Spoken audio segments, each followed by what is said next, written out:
We continue our reading of Lest We Forget, a daily devotional by author George R. Knight.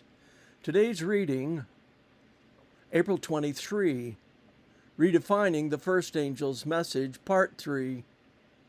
The court shall sit in judgment, and his, the little horn's, dominion shall be taken away, and the kingdom and the dominion shall be given to the people of the saints of the Most High. Daniel 7:26 and 27. We saw yesterday that beginning in the late 1830s, Josiah Litch began to interpret the hour of his judgment is come of Revelation 14:7 as something prior to the final day of judgment. Litch himself believed that the trial, or pre-Advent judgment, had begun in 1798 at the end of the 1260-day prophetic time period of Daniel 7:25, and that it would finish before the second advent at the end of the 2300 days. The idea of a pre-advent judgment didn't die with the October 1844 disappointment.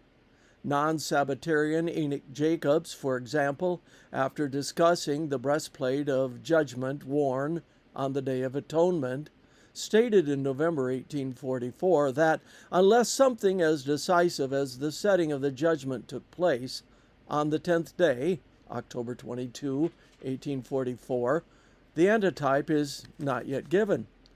Prophecy is not fulfilled, and we are still in darkness.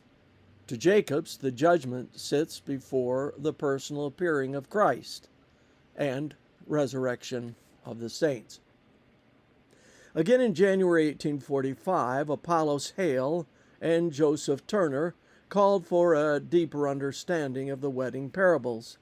In particular, they pointed out that the wedding parable of Luke 12 says that people needed to wait until Christ returned from the wedding.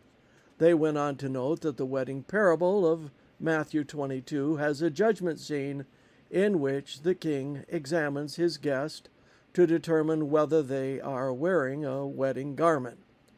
Turner and Hale linked those wedding parables to Christ's reception of his kingdom in the judgment scene of Daniel 7. They concluded that beginning on October 22, Christ had a new work to perform in the invisible world. Accordingly, they proclaimed, "The judgment is here." By March 20, 1845, Miller had equated the judgment of Revelation 14 with the judgment scene of Daniel 7. He pointed out that since 1844, God was, in his judicial character, deciding the cases of all the righteous, so that the angels may know whom to gather at the second coming. If this is true, Miller added, who can say God is not already justifying his sanctuary? Thank you, Lord, for the logic of your word.